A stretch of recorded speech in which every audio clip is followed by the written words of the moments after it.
अस्सलाम वालेकुम friends, welcome to my channel academic learning with Shamaila. So hopefully आप बहुत अच्छे होंगे। सो गाइस, जो आज मैं टॉपिक लाई हूँ वो द सिक क्रॉस। ये एक पोइम है जिसे लिखा है विलियम ब्लेक ने। और इस वीडियो में जो हम डिस्कस करने वाले हैं टॉपिक्स वो उनमें है summary, explanation, theme, symbols, literary devices. So guys, चलें चलते हैं इस पोइम की तरफ। ओके, यहाँ पे मैंने ये पोइम लिखी है तो फर्स्ट ऑफ ऑल मैं आपको इसकी लाइन बाय लाइन जो है एक्सप्लेनेशन बता दूँगी। लाइन बाय लाइन्स मतलब इसकी ट्रांसलेशन बताऊँगी ताकि आपके लिए उसकी एक्सप्लेनेशन करना और समझना आपके लिए ईज़ी हो जाए। जो इसकी फर्स्ट लाइन है वो है, ओह रोज़ दो आर्ट सिक, ए गुलाब के फूल तो बीमार है। द इनविजिबल वॉर्म, वो नज़र ना आने वाला कीड़ा, that flies in the night, जो रात में उड़ता है, इन द हॉलिंग स्टॉर्म, और तूफ़ान के शोरगुल में, has found out Dai pad of crimson Joy, उसने तलाश कर लिया है, हैज़ फाउंड आउट, उसने तलाश कर लिया है तेरे रंगीन मुसरत अमेज बिस्तर को, and his dark secret love does thy life destroy, और इसकी जालमाना पोशीदा मोहब्बत तेरी ज़िंदगी तबाह कर देगी। सो गाइस, आपको इसकी थोड़ी सी लाइन बाय लाइन जो इसकी ट्रांसलेशन और से आपको थोड़ा सा आइडिया हुआ होगा कि इसमें किस चीज़ के रिलेटेड जो है वो बात हो रही है। यहाँ पे बेसिकली जो कैरेक्टर है समझने के दो कैरेक्टर है, एक रोज़ का और एक वॉर्म का। Actually guys, the sick rose जो पोइम है ये विलियम ब्लेक की मोस्ट फेमस पोइम है और he publish this poem in 1794 and is present in his book song of innocence and song of experiences. Actually sick rose जो है ये portrait कर रही है जो है उस टाइम जो माशरे के जो हालात थे कि उसमें किस तरह से जो है इनोसेंट पीपल जो हैं उनको सोसाइटी के जो इनोसेंट पीपल हैं किस तरह से वो जो है वो मुतासिर हो रहे हैं क्रूअल और एक्सपीरियंस पीपल से। ये किस तरह से क्रूअल जालिम लोग जो हैं वो माशरे में मासूम लोगों का यहाँ पर इस्तेमाल कर रहे हैं और उनका नाजायज़ फ़ायदा उठा रहे हैं।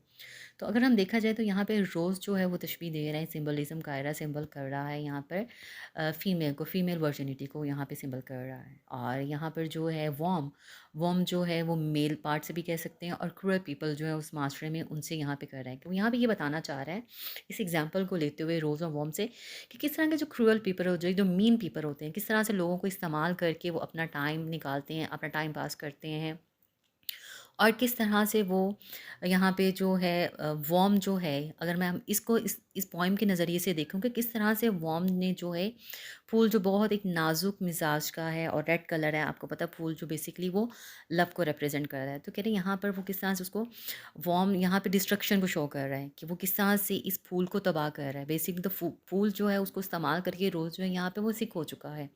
कैसे सिक हो चुका है? वॉर्म ने जो अपना फ़ायदा उठाया है। वॉर्म यहाँ पे देखिए, the fly that fly in the night in the हॉलिंग storms, यानी कि यहाँ पर वॉर्म जो है वो पनाह लेने के लिए आता है उसके पास, फूल के पास, और उसके फूल की पत्ती को पनाह लेने के लिए उसको क्या कर देता है, उसको सिक कर देता है। ज़ाहिर है वॉर्म का काम क्या होता है? वॉर्म का काम यही होता है ना कि या तो वो उसका फूल का रस चूसेगा या उसको जो वहाँ पे अपना जिसमें उनको खाना होता है, पत्तियों का खाना काम होता है, तो या उसको वो खाएगा। तो इस तरह से वो क्या करता है, उसको डिस्ट्रक्ट कर रहा है, उसको तबाह कर रहा है, जो है वो फूल को।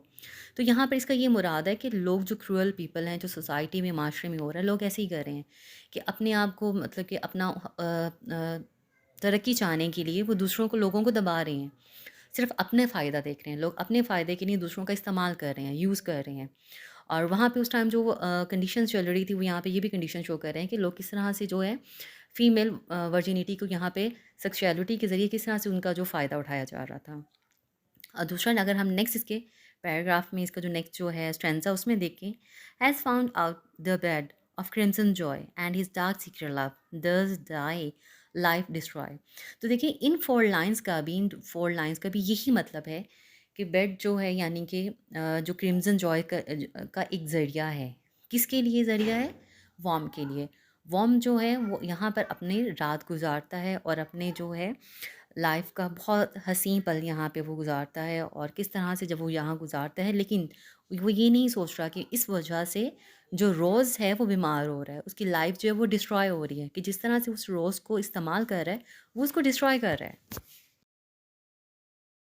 अगर हम मज़ीद देखें तो यहाँ पे शायर जो है वो बता रहा है उसको कि उसने तुम्हारे अंदर जो है तुम्हारे एक रंगीन क्रिम्ज़न जॉय यानी कि तुम्हारे अंदर तलाश कर लिया है, यानी कि he has found out thy bed of crimson joy, यानी कि उसने तलाश कर लिया है तेरे रंगीन मुसर्रत अमेज़ बिस्तर को। और अब उसने वो तलाश कर लिया, तो वो अब इससे एन्जॉय कर रहा है, फ़ायदा उठा रहा है कि तुम इस चीज़ से नहीं आगाह हो। ए रोज़ तुम जो इस चीज़ से आगाह नहीं हो कि किस तरह से वो तुम्हारा यूज़ कर रहा है, और तुम्हारे यानी कि अपने सीक्रेट लव से किस तरह से वो तुम्हें जो है वो डिस्ट्रॉय कर रहा है, इवन दो तुम्हारी लाइफ को डिस्ट्रॉय कर रहा है, तुम्हारे कलर को, तुम्हारे क्रिम्ज़न जॉय को, तुम्हारी मुसर्रत खुशी को, तुम्हारा जो एक क्रिम्ज़न रंग का जो कलर है वो उसको डिस्ट्रॉय कर चुका है, लेकिन तुम उससे अनअवेयर हो।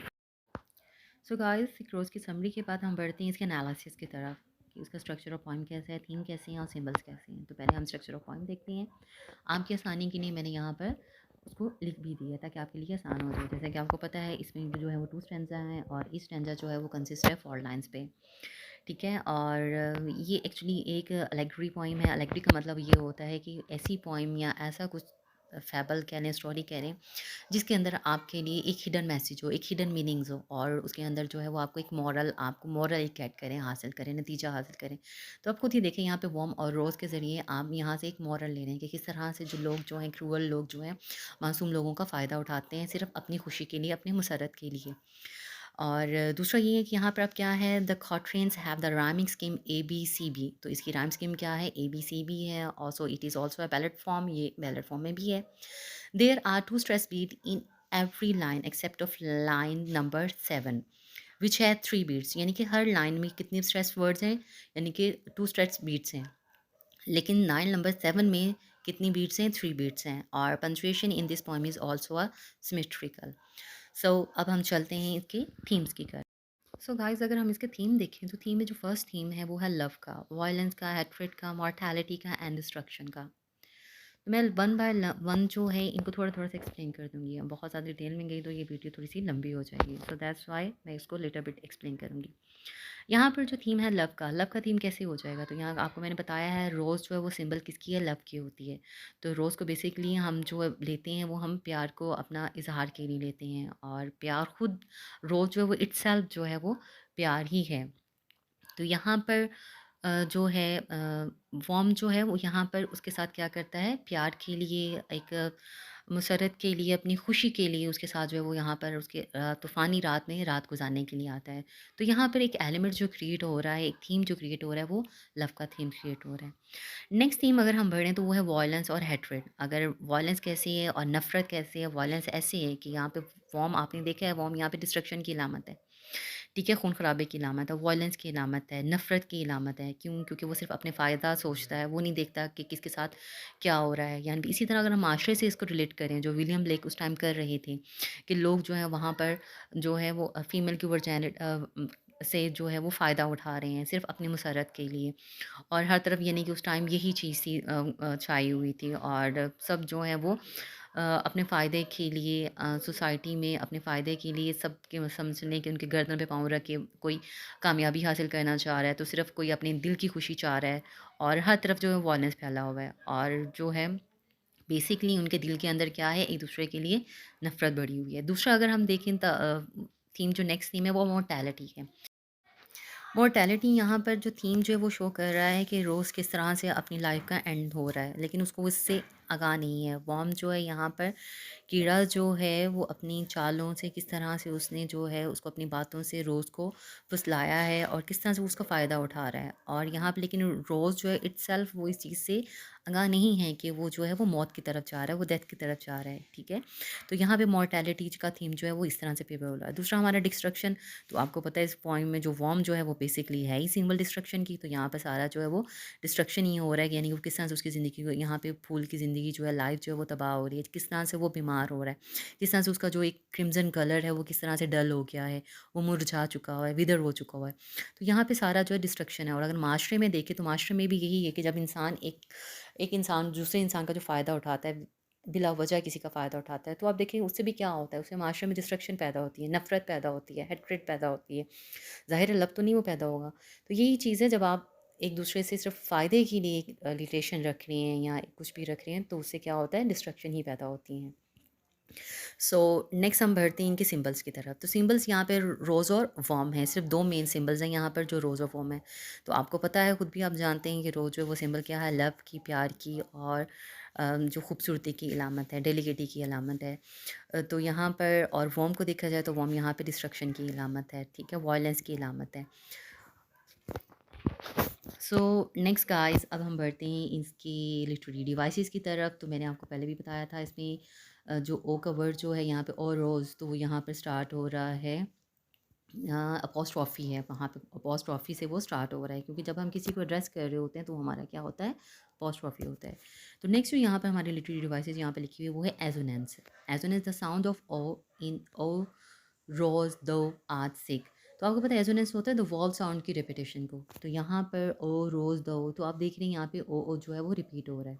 So it's a assonance. अब हम देखें एलेगरी। एलेगरी मैंने आपको पहले ही बता दिया था, the speaker has use allegoric expression at the beginning of the poem when he informs Rose about the sickness such as oh Rose thou art sick।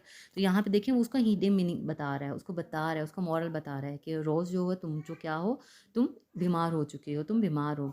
तो यहाँ पर क्या है, हिडन मीनिंग के लिए यूज़ किया गया है इस पॉइंट में, तो ये अलेगरी हो गया। दूसरा यहाँ पे कॉन्सोनेंस। कॉन्सोनेंस क्या होता है, the repetition of a consonant sounds, the sound of R in and his dark secret love. तो यहाँ पे देखिए डार्क में आर और सीक्रेट में आर, तो ये किसको हमारा शो कर रहा है, कॉन्सोनेंस को शो कर रहा है। नेक्स्ट हमारा जो लिटरेरी डिवाइसेस है वो है हमारा इमेजरी। इमेजरी यहाँ पे देखिए, और दो art seek the invisible form that flies the night and has found out Dai bed. तो आप देखें लाइंस में, ये लाइन सारी इमेजरी से ही भरी हुई है, तशबीह से ही भरी हुई है। यहाँ पर जैसे वो रोज़ और वॉर्म जो है यहाँ पे किसको शो कर रहे हैं, इमेजरी को शो कर रहे हैं। So thank you so much guys. I hope कि आपको जो है ये डिटेल में जो मेरी पॉइंट की जो समरी है, एक्सप्लेनेशन है, इसका एनालिसिस है, वो आपको समझ आ गया होगा। So please don't forget to subscribe my channel. Thank you. अल्लाह हाफिज़।